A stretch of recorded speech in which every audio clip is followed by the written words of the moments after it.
ফুকেতে ছুটি কাটাচ্ছেন রাজ চক্রবর্তী আর শুভশ্রী গঙ্গোপাধ্যায় এই মুহূর্তে। তাঁদের সঙ্গে দেখা মিলছে ৩.৫ বছরের ইউভানেরও।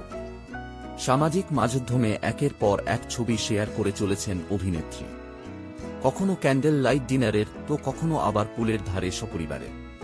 তবে এমন কিছু ছবি দিলেন শুভশ্রী, জানিয়ে রীতিমতো ছিছি সোশ্যাল মিডিয়াতে। রবিবার রাতে যে ছবিটি শুভশ্রী শেয়ার করেছিলেন, তাতে দেখা গিয়েছিল রাস্তার ধারে বসে আছে ইউভান, আর সামনে দাঁড়িয়ে ছবির জন্য পোজ দিয়েছে রাজ আর তিনি। বউয়ের ঘাড়ের কাছে মুখ, রাজের এক দৃষ্টিতে তাকিয়ে আছেন। শুভশ্রীর চোখ যদিও ক্যামেরায়। এদিকে মা বাবার দিকে তাকিয়ে ইউভান। ছবিটি শেয়ার করে শুভশ্রী লিখেছিলেন, ওরা এভাবেই আমাকে দেখে। তবে শুভশ্রীর এই ছবি নিয়ে এখন নেটিজেনদের কটাক্ষ ভরল সোশ্যাল মিডিয়াতে। এভাবে বাচ্চাটা এক কোণে পড়ে, লিখলেন